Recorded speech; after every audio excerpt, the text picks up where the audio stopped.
Okay, the red rose variety. Dami namang pinagkainan namin, no? You see, the place is very red. Okay. Red rose. Yeah, almost the same with the Moroccan red. Red and the royal red. Yeah. The only difference is that yung balat is makapal. Makapal. Yeah. Aha. So pag makapal yung balat, yung light shade ng isang putas is tumatagal din. Okay.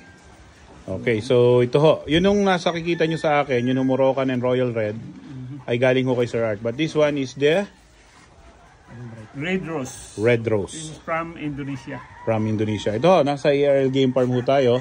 Actually, ito pa lang ho, marami yung varieties ng dragon fruits ho dito. Pero ito ho yung mga ika-apat, no? Appetizers ho itong mga nakikita nyo. So, tikman ho natin. Kain ho tayo mga kaibigan, no?